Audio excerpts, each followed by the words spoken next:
ജാതി വിവേചനത്തെ ഇല്ലാതാക്കുന്നത് വരെയുള്ള പോരാട്ടത്തിന് നമുക്ക് നേതൃത്വം കൊടുക്കണം. ജാതി എന്നതൊരു സോഷ്യൽ ലെവലാണ്, സാമൂഹ്യ തിന്മയാണ്. RSS ജാതിയെ ഉപാസിക്കുന്നവരാണ്. RSS പറഞ്ഞു രാജ്യത്തിന്റെ ഉടലാണ്, രാഷ്ട്രത്തിന്റെ ഉടലാണ് ജാതി, രാഷ്ട്രത്തിന്റെ ശരീരമാണ് ജാതി. ഞങ്ങൾ DYFI പറയുന്നു ജാതി പാടില്ല, ജാതി വിവേചനം പാടില്ല. നമ്മളെല്ലാവരും മനുഷ്യരാണ്. ആ രാഷ്ട്രീയത അവർ തന്നെ പ്രചരിപ്പിക്കുകയാണ്. രാഷ്ട്രീയമായി മനുഷ്യർ സംഘടിക്കുന്നത് നിങ്ങൾ നോക്കൂ. കർഷകർ സംഘടിച്ചു ഒരു വശത്ത്. ആ കർഷക സമരങ്ങളാണ്, തൊഴിലാളികളുടെ സമരങ്ങളാണ്, പണിമുടക്കുകളാണ്.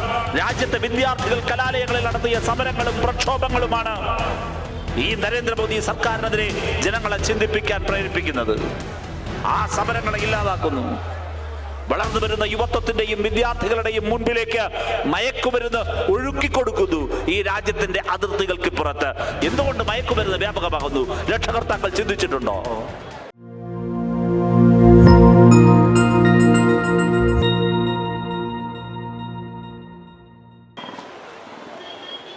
വരുമാനം നന്നേ കുറയും. വരുമാനമില്ല, ചിലവ് കൂടി, കടം വാങ്ങാൻ നിർബന്ധിതരായി.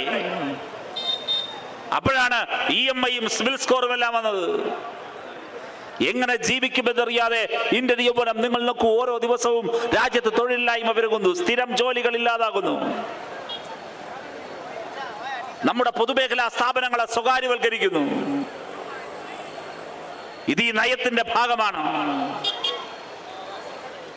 കേന്ദ്ര ധനകാര്യ വകുപ്പ് മന്ത്രി തമിഴ്നാട്ടുകാരിയാണ് നിർമ്മലാ സീതാരാമൻ. നിർമ്മലാ സീതാരാമൻ അവതരിപ്പിക്കുന്ന ബഡ്ജറ്റുകളിലൊന്നും ലേബർ, തൊഴിലാളി എന്നൊരു പദം പോലും നിങ്ങൾക്ക് കാണാനാകില്ല. BJPയുടെ അജണ്ടയിൽ ബഡ്ജറ്റിൽ ലേബർ ഇല്ല, തൊഴിലാളിയില്ല. നിങ്ങൾ കാണുന്നില്ലേ?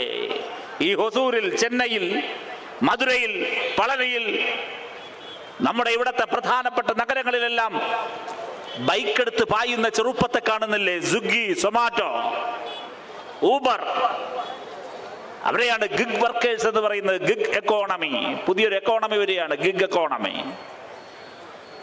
അവർ തൊഴിലാളികൾ പോലുമല്ല, ഒരു ആനുകൂല്യവുമില്ല, ഇൻഷുറൻസ് പരിരക്ഷയില്ല, ചെറിയ ശമ്പളത്തിന് ജോലി ചെയ്യുകയാണ്. വലിയ മഴയത്ത്, കടുത്ത വെയിലത്ത്, കടുത്ത തണുപ്പിൽ ആ ചെറുപ്പം ജീവിക്കാൻ വേണ്ടി അഭ്യസ്തവിദ്യരായ, ഡിഗ്രിയുള്ള, PG ഉള്ള. കഴിഞ്ഞൊരു ദിവസം ഞാൻ താമസിക്കുന്ന ഫ്ലാറ്റിൽ ഭക്ഷണം തരാൻ വേണ്ടി വന്നൊരു ചെറുപ്പക്കാരൻ, വിതരണം ചെയ്യാൻ വന്നൊരു ചെറുപ്പക്കാരൻ, സ്വിഗ്ഗിയിലെ ചെറുപ്പക്കാരൻ ലിഫ്റ്റിൽ ഞാൻ അയാൾക്കൊപ്പം ഇറങ്ങി വരുമ്പോൾ ഞാൻ ചോദിച്ചു, എന്താ പഠിക്കുന്നേ? താൻ പഠിച്ചിട്ടുണ്ടോ? ആ ചെറുപ്പക്കാരനോട് പറഞ്ഞു, ബിടെക്കുകാരനാണ്, ബിടെക്കുകാരൻ. ഏത് ജോലിക്കും ആ ജോലിയുടെ മഹത്വമുണ്ട്. പക്ഷെ ബിടെക് പാസ്സായ ഒരാൾക്ക് ഈ രാജ്യത്ത് തൊഴിലില്ലാതിരിക്കുകയും ആ തൊഴിൽ കിട്ടാത്തതിന്റെ ഭാഗമായി ജീവിക്കാൻ വേണ്ടി അവൻ മറ്റൊരു ജോലിയിൽ ആശ്രയിക്കേണ്ടി വരികയാണ്. Swiggy, Zomato, Uber, Blinkit, online പ്ലാറ്റ്ഫോമുകൾ കടുത്ത ചൂഷണമാണ്. ഒരു പരിരക്ഷയുമില്ല, ഒരവകാശങ്ങളുമില്ല. നമ്മുടെ രാജ്യത്തെ അഭ്യസ്തവിദ്യരായ ചെറുപ്പക്കാരെ, നല്ല വിദ്യാഭ്യാസമുള്ള ചെറുപ്പക്കാരെ ഇതിലേക്കെല്ലാം തള്ളിവിടുകയാണ്. രാജ്യത്ത് തൊഴിൽ കൊടുക്കേണ്ട പൊതുമേഖലാ സ്ഥാപനങ്ങൾ, ഇന്ത്യൻ റെയിൽവേ, തൊഴിലില്ലായ്മ. നിങ്ങൾ നോക്കൂ, ഈ രാജ്യത്തെ ബാങ്കിംഗ് മേഖല, ഈ രാജ്യത്ത് ബാങ്കിംഗ് മേഖല നിയമനമില്ല. ഇൻഷുറൻസ് മേഖല, പെട്രോളിയം മേഖല, ഇന്ത്യൻ ഓയിൽ കോർപ്പറേഷൻ, മറ്റേതെങ്കിലും പൊതുമേഖലാ ബാങ്ക്, പൊതുമേഖല എണ്ണ കമ്പനികൾ, എവിടെയും നിയമനമില്ല. എന്തിനേറെ ഇന്ത്യൻ സൈന്യത്തിൽ പോലും കരാറടിസ്ഥാനത്തിൽ ആളെ നിയമിക്കുകയാണ്. അഗ്നിവീർ, അഗ്നിവീർ. RSSകാരൻ പറയുന്നത് പിറന്ന നാടും പെറ്റമ്മയും സ്വർഗത്തെക്കാൾ മഹത്തരം രാജ്യത്തിന്റെ സുരക്ഷ, സൈന്യം എന്നെല്ലാമാണ്. ഇന്ത്യയുടെ സൈന്യത്തെ കരാൽവൽക്കരിച്ചില്ലേ അഗ്നിവീറിലൂടെ ഇവർ? അധികം വൈകാതെ നമുക്ക് ഇന്ത്യയുടെ അതിർത്തികളിൽ ഒരുപക്ഷെ കാണാൻ കഴിയും അംബാനി റെജിമെന്റ്, അദാനി റെജിമെന്റ് എന്നെല്ലാം പേരുള്ള സ്വകാര്യ സൈനിക ഏജൻസികളെ കണ്ടാൽ അത്ഭുതപ്പെടേണ്ടതില്ല. ഇന്ത്യൻ വ്യോമയാന മേഖല സ്വകാര്യവൽക്കരിച്ചു, എയർപോർട്ടുകൾ സ്വകാര്യവൽക്കരിച്ചു. സ്വകാര്യവൽക്കരിക്കാതെ ഇനി എന്തുണ്ട് ബാക്കി? കടുത്ത സ്വകാര്യവൽക്കരണത്തിലൂടെ നിങ്ങൾ നോക്കൂ, നഷ്ടപ്പെടുന്നത് സംവരണത്തിനുള്ള അവകാശം കൂടിയാണ്. ദളിതരെവിടെ? ഞാൻ എന്റെ പ്രസംഗത്തിന്റെ ആരംഭത്തിൽ സൂചിപ്പിച്ചു തമിഴ്നാട്ടിലെ ജാതി വിവേചനത്തെ കുറിച്ച്. ഞാൻ ചോദിക്കുന്നു, വിവേചനം നേരിടുന്ന ദളിതന് എങ്ങനെയാണ് മേൽജാതിക്കാരുടെ മുമ്പിൽ മനുഷ്യനായി നിവർന്നു നിൽക്കാൻ കഴിയുക? എങ്ങനെ നിവർന്നു നിൽക്കാൻ കഴിയും? വിദ്യാഭ്യാസത്തിലൂടെ, തൊഴിലിലൂടെ, ജോലിയിലൂടെ, വരുമാനത്തിലൂടെ. എന്റെ പ്രിയപ്പെട്ടവരെ, വരുമാനത്തിലൂടെയും തൊഴിലിലൂടെയും ജീവിതം മെച്ചപ്പെടുത്തി മറ്റു മനുഷ്യർക്കൊപ്പം അഭിമാനത്തോടെ ജീവിക്കാൻ കഴിയുന്ന സാഹചര്യത്തിലേക്ക് വളർന്നു വരാൻ കഴിയണമെങ്കിൽ സംവരണം, നിങ്ങൾക്ക് ഭരണഘടനാപരമായ അവകാശമാണ് സംവരണം. നിർമ്മലാ സീതാരാമന്റെ നേതൃത്വത്തിൽ രാജ്യത്ത് BJP നടപ്പിലാക്കിക്കൊണ്ടിരിക്കുന്ന ഈ സ്വകാര്യവൽക്കരണ നയത്തിന്റെ ഭാഗമായി നമ്മുടെ രാജ്യത്ത് സ്വകാര്യവൽക്കരണം നടക്കുന്നു എന്ന് മാത്രമല്ല, അതിന്റെ മറവിൽ സംവരണവും ഇല്ലാതാവുകയാണ്. ഇന്ത്യൻ റെയിൽവേയിൽ ഇന്ന് എത്ര ദളിതർ ജോലി ചെയ്യുന്നു? എത്ര ദളിതരുടെ അവകാശങ്ങളാണ്, എത്ര ആദിവാസികളുടെ അവകാശങ്ങളാണ് ഇല്ലാതായത് ഒരു സ്വകാര്യവൽക്കരണത്തിലൂടെ? ഇന്ത്യയുടെ ബാങ്കിംഗ് മേഖല, ഇന്ത്യയുടെ വ്യോമയാന മേഖല നിങ്ങൾ നോക്കൂ, സ്ഥിരം നിയമനങ്ങളില്ല, കരാർ നിയമനങ്ങൾ മാത്രമാണ്. കരാർ നിയമനത്തിൽ സംവരണ തത്വമേ പാലിക്കുന്നില്ല. ചുരുക്കി പറഞ്ഞാൽ ഈ രാജ്യത്തെ ദളിതരും ദരിദ്രരും ദുർബലരുമായ മനുഷ്യർ, ആദിവാസികൾ, അവർക്ക് ജോലി ലഭിക്കാതെ വരും. സമൂഹത്തിന്റെ മുഖ്യധാരയിൽ നിന്ന് അവരെ തുണച്ചുനിക്കുകയാണ്. രാജ്യത്ത് തൊഴിലില്ലായ്മ ഒരു വശത്ത് രൂക്ഷമാകുമ്പോൾ, വിലക്കയറ്റം രൂക്ഷമാകുമ്പോൾ, ജീവിത ചിലവ് കൂടുമ്പോൾ, ഞാൻ വിനയപുരസ്സരം നിങ്ങളെ ഓർമ്മപ്പെടുത്തുന്നു, നമ്മുടെ രാജ്യത്ത് മറുവശത്ത് മയക്കുമരുന്നിന്റെ വ്യാപനം ഇവർ തന്നെ കൂട്ടുന്നു. മാഫിയാവൽക്കരണം ശക്തിപ്പെടുത്തുന്നു. ഈ തൊഴിലില്ലായ്മയ്ക്കെതിരെ പൊരുതേണ്ട ജനതയെ, യുവജനതയെ അരാഷ്ട്രീയതയുടെ ആയുധമണിയിച്ച് അവരെ ഈ സമൂഹത്തിൽ ഒന്നിനും കൊള്ളാത്തവരാക്കി മാറ്റുന്നു. അരാഷ്ട്രീയത അവർ തന്നെ പ്രചരിപ്പിക്കുകയാണ്. രാഷ്ട്രീയമായി മനുഷ്യർ സംഘടിക്കുന്നത് നിങ്ങൾ നോക്കൂ. കർഷകർ സംഘടിച്ചു ഒരു വശത്ത്, ആ കർഷക സമരങ്ങളാണ്, തൊഴിലാളികളുടെ സമരങ്ങളാണ്, പണിമുടക്കുകളാണ്, രാജ്യത്തെ വിദ്യാർത്ഥികൾ കലാലയങ്ങളിൽ നടത്തിയ സമരങ്ങളും പ്രക്ഷോഭങ്ങളുമാണ് ഈ നരേന്ദ്രമോദി സർക്കാരിനെതിരെ ജനങ്ങളെ ചിന്തിപ്പിക്കാൻ പ്രേരിപ്പിക്കുന്നത്. ആ സമരങ്ങളെ ഇല്ലാതാക്കുന്നു. വളർന്നു വരുന്ന യുവത്വത്തിന്റെയും വിദ്യാർത്ഥികളുടെയും മുൻപിലേക്ക് മയക്കുമരുന്ന് ഒഴുക്കിക്കൊടുക്കുന്നു ഈ രാജ്യത്തിന്റെ അതിർത്തികൾക്ക് പുറത്ത്. എന്തുകൊണ്ട് മയക്കുമരുന്ന് വ്യാപകമാകുന്നു? രക്ഷകർത്താക്കൾ ചിന്തിച്ചിട്ടുണ്ടോ? തമിഴ്നാട് സംസ്ഥാന സർക്കാർ മാത്രം വിചാരിച്ചാൽ, കേരള സംസ്ഥാന സർക്കാർ മാത്രം വിചാരിച്ചാൽ തീരുന്ന പ്രശ്നമാണോ? ഈ രാജ്യത്തിന്റെ അതിർത്തി കടന്ന് എങ്ങനെയാണ് മയക്കുമരുന്ന് നമ്മുടെ രാജ്യത്തെ കടന്നു വരുന്നത്? നമ്മുടെ രാജ്യത്തിന്റെ സേനാവ്യൂഹങ്ങൾ എവിടെ? രാജ്യം ഭരിക്കുന്ന സർക്കാർ തന്നെ ഈ രാജ്യത്തെ യൗവനം മയക്കുമരുന്നിന് അടിമകളാകട്ടെ എന്ന് കരുതുകയാണ്. ഇല്ലെങ്കിൽ എന്തുകൊണ്ട് നിങ്ങൾ മയക്കുമരുന്ന് വേട്ട നടത്തുന്നില്ല?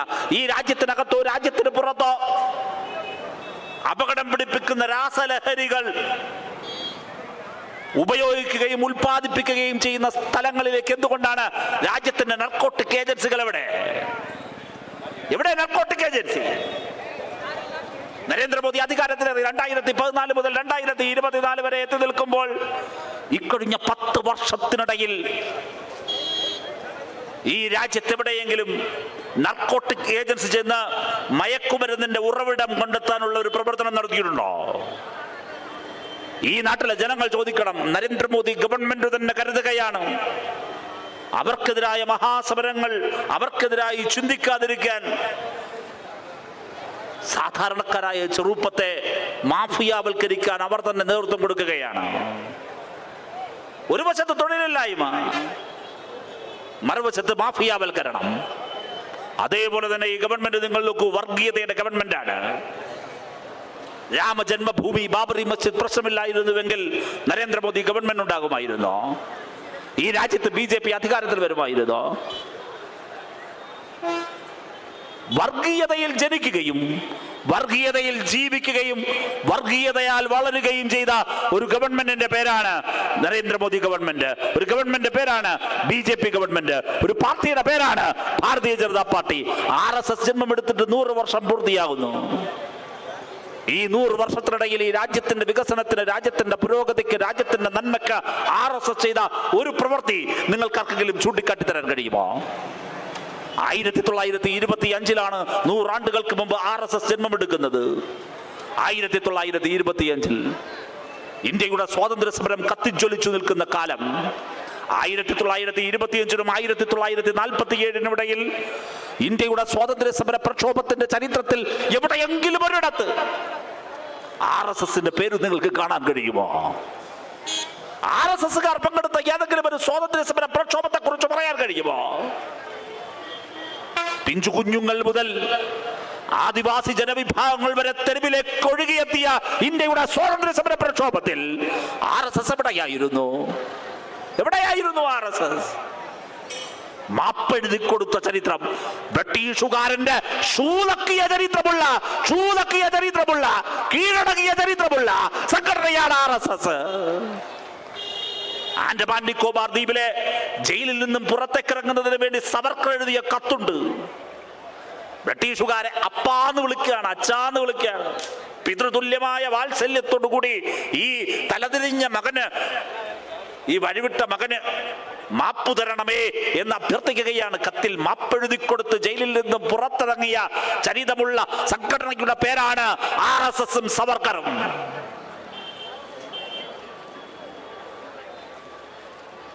എന്താണ് RSSന് തരാനുള്ളത്?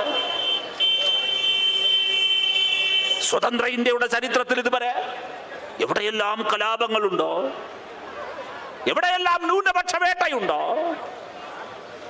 അതിന്റെ മറുവശത്ത് RSS എന്ന പേരുണ്ടായിരുന്നു. സ്വതന്ത്ര ഇന്ത്യയിൽ എത്ര മുസ്ലിങ്ങളെ കൊന്നു RSS, എത്ര ക്രൈസ്തവരെ കൊന്നു. ഇപ്പോഴും മണിപ്പൂർ കത്തിക്കൊണ്ടിരിക്കുന്നു. നമ്മുടെ രാജ്യത്തിന്റെ സമാധാനവും മതനിരപേക്ഷതയും കാത്തു സൂക്ഷിക്കാൻ ഞാൻ തമിഴ് മക്കളെ അഭിനന്ദിക്കുകയാണ്. നിങ്ങൾ നല്ല ജാഗ്രതയോടെ ഇനിയും നിലകൊള്ളണം. ഈ സംഘപരിവാരത്തിന്റെ വിഷക്കടിയേക്കാതെ, വിഷദംശനമേക്കാതെ ഈ തമിഴ് മണ്ണിന്റെ സെക്കുലറിസത്തെ, മതനിരപേക്ഷതയെ കാത്തു സൂക്ഷിക്കാൻ ഇന്നലെ വരെ, ഇന്ന് വരെ എന്ന പോലെ നാളെയും മുൻപോട്ട് പോകാൻ എന്റെ പ്രിയപ്പെട്ട മുഴുവൻ സഖാക്കളും നാട്ടുകാരും തയ്യാറാകണം. കണ്ണിലെ കൃഷ്ണമണി പോലെ തമിഴ്നാടകത്തിന്റെ മതേതര സംസ്കാരത്തെ സംഘപരിവാരിൽ നിന്നും കാത്തു സൂക്ഷിക്കാൻ പ്രിയപ്പെട്ടവരെ നമ്മൾ തയ്യാറാക്കണം. ഞാൻ സുദീർഘമായി കടന്നു പോകുന്നില്ല. ഇന്ത്യയുടെ പാർലമെന്റ്, ആ പാർലമെന്റിനുള്ളിൽ തമിഴിന്റെ മൺ സംസ്കാരം, തമിഴിന്റെ രാഷ്ട്രീയ ശബ്ദം, ഈ നാട്ടിലെ സാധാരണക്കാരും ദുർബലരും കർഷകരും സാധാരണക്കാരുമായ മനുഷ്യരുടെ ശബ്ദം പാർലമെന്റിൽ മുഴക്കുന്ന ഡിണ്ടിഗൽ MP സഖാവ് സച്ചിദാനന്ദം രത്നവേൽ എനിക്ക് ശേഷം ഇവിടെ സംസാരിക്കും. മധുര MP സഖാവ് സു വെങ്കടേശൻ. ഇന്ത്യയുടെ പാർലമെന്റിൽ ഇടതുപക്ഷം ഒരുപാട് എണ്ണമില്ല. പക്ഷേ സഖാവ് സച്ചിദാനന്ദമാകട്ടെ, സഖാവ് സു വെങ്കടേശനാകട്ടെ, നിങ്ങളോട് സംസാരിക്കുന്ന ഞാനാകട്ടെ, ഇടതുപക്ഷത്തിന്റെ ഓരോ MPയും ഈ നാട്ടിലെ സാധാരണക്കാരും ദുർബലരും തൊഴിലാളികളുമായ മനുഷ്യരുടെ ശബ്ദമാണ് ഉയർത്തിക്കൊണ്ടിരിക്കുന്നത്.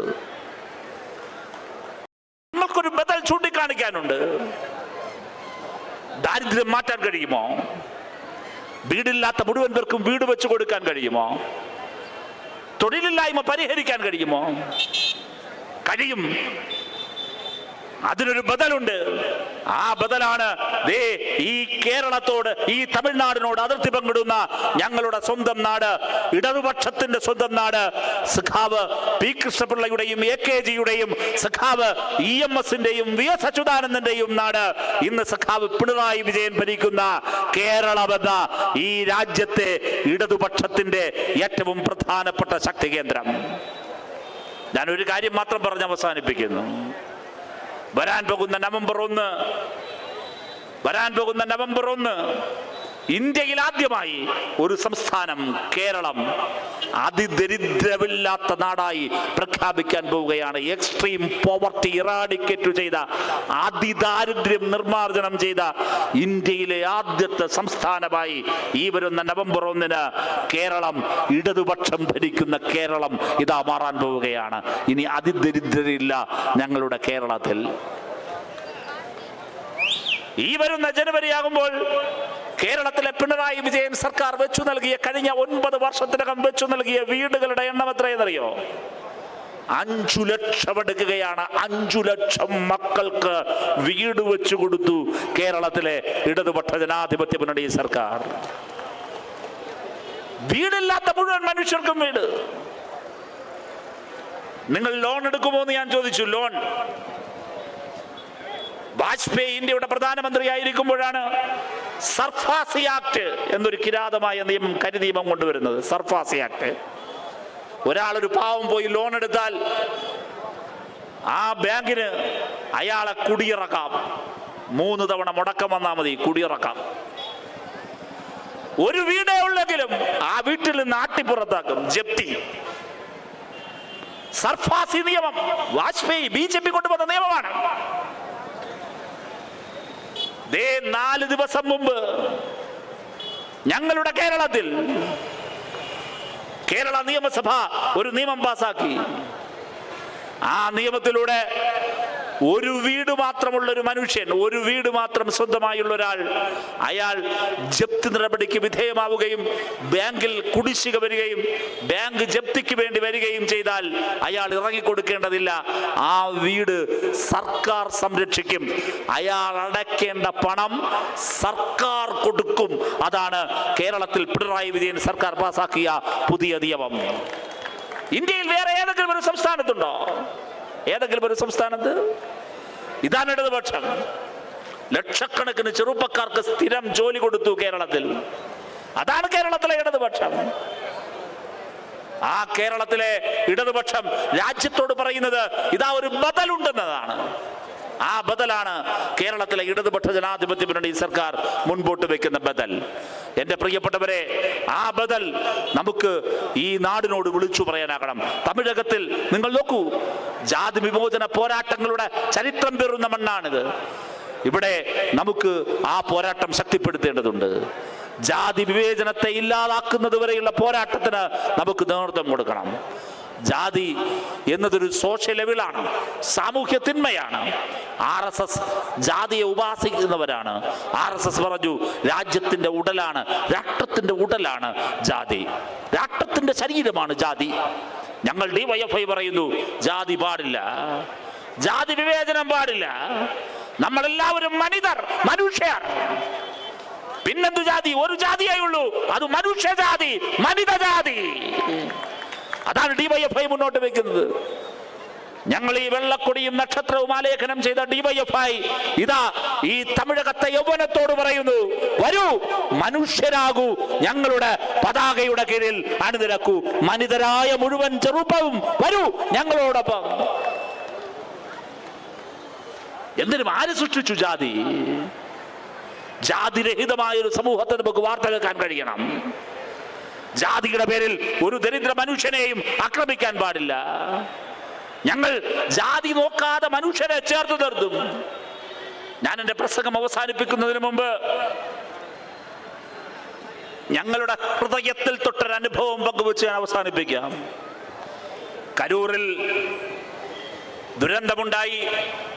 48 മണിക്കൂർ പിന്നിടുമ്പോൾ ഞാനും ഈ വേദിയിലുള്ള DYFIയുടെ അഖിലേന്ത്യാ സെക്രട്ടേറിയറ്റ് അംഗം സഖാവ് ജേക്സി തോമസും കാർത്തിയും ഉൾപ്പെടെയുള്ളവർ കരൂരിലെ സർക്കാർ മെഡിക്കൽ കോളേജിൽ സന്ദർശനം നടത്തിക്കൊണ്ടിരിക്കുമ്പോൾ അവിടെ കിടക്കുന്ന സാധുക്കളായ ദുർബലരായ മനുഷ്യർ, ആ മനുഷ്യരുടെ അരികിൽ ചെന്ന് അവരോടൊപ്പം കട്ടിലിരുന്ന് അവരോടൊപ്പം കൈകൾ ചേർത്തു പിടിച്ച് വേദനിക്കുന്ന മനുഷ്യരെ ചേർത്തു നിർത്തി ഞങ്ങൾ സംസാരിക്കുന്നു.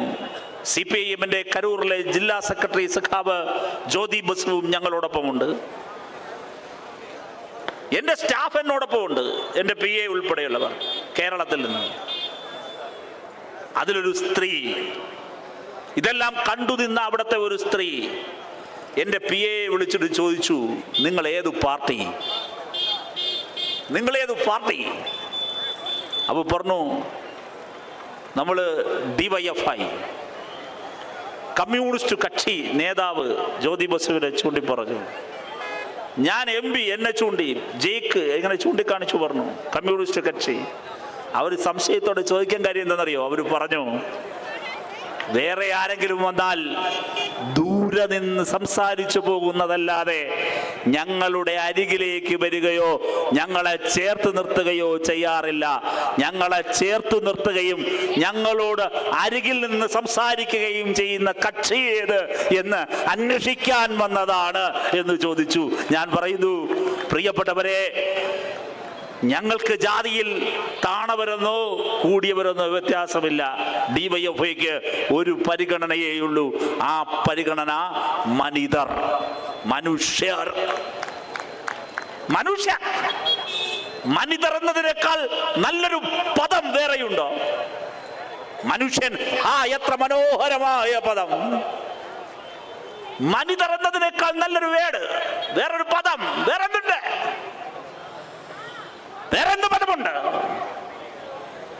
നീ പണക്കാരനാണോ പാവപ്പെട്ടവനാണോ എന്നത് DYFIക്ക് ഒരു പ്രശ്നമല്ല. നീ മനിതനാണോ, മനുഷ്യനാണോ? നീ നേരിടുന്ന പ്രശ്നങ്ങൾ പരിഹരിക്കാൻ ഞങ്ങൾ ഉണ്ടാകും, DYFI ഉണ്ടാകും. അതാണ് ഞങ്ങളുടെ ഉറപ്പ്. നിന്റെ മതം ഏത് എന്നത് ഞങ്ങൾക്കൊരു പ്രശ്നമല്ല. നിന്റെ മതം ഏതുമായി കൊള്ളട്ടെ, നിന്റെ വിശ്വാസം ഏതുമായി കൊള്ളട്ടെ, നീ മനിതനാണോ, മനുഷ്യനാണോ? നിന്റെ പ്രയാസങ്ങളിൽ, പ്രശ്നങ്ങളിൽ, നിന്റെ വീർപ്പുമുട്ടലുകളിൽ, നിന്റെ വേദനകളിൽ DYFI, democratic federation of India എന്ന ഈ പ്രസ്ഥാനമുണ്ടാകും. 1980 പഞ്ചാബിലെ ലുധിയാനയിലാണ് DYFI എന്ന മഹത്തായ പ്രസ്ഥാനം ജന്മമെടുക്കുന്നത്. പ്രിയപ്പെട്ടവരെ, അതിനും ഇന്നേക്ക് 100 വർഷങ്ങൾക്ക് മുമ്പ് 1926 നവജവാൻ ഭാരത് സഭ എന്നൊരു സംഘടനയ്ക്ക് ജന്മം കൊടുക്കുന്നത്. നവജവാൻ ഭാരത് സഭ എന്ന ഇന്ത്യയിലെ ലക്ഷണമൊത്ത ഒരു വിപ്ലവ യുവജന പ്രസ്ഥാനത്തിന് ജന്മം കൊടുത്ത മനുഷ്യന്റെ ചിത്രമാണ് ഇതാ ഇവിടെ ഈ ഇരിക്കുന്നത്. സഖാവ് ഷഹീദ് ഭഗത് സിംഗ്. ഭഗത് സിംഗ് നവജവാൻ ഭാരത് സഭ എന്ന ഇന്ത്യയിലെ ആദ്യത്തെ ലക്ഷണമൊത്ത യുവജന പ്രസ്ഥാനത്തിന്, വിപ്ലവ യുവജന പ്രസ്ഥാനത്തിന് ജന്മം കൊടുത്തിട്ട് ഇതാ 100 ആണ്ടുകൾ പൂർത്തിയാവുകയാണ്.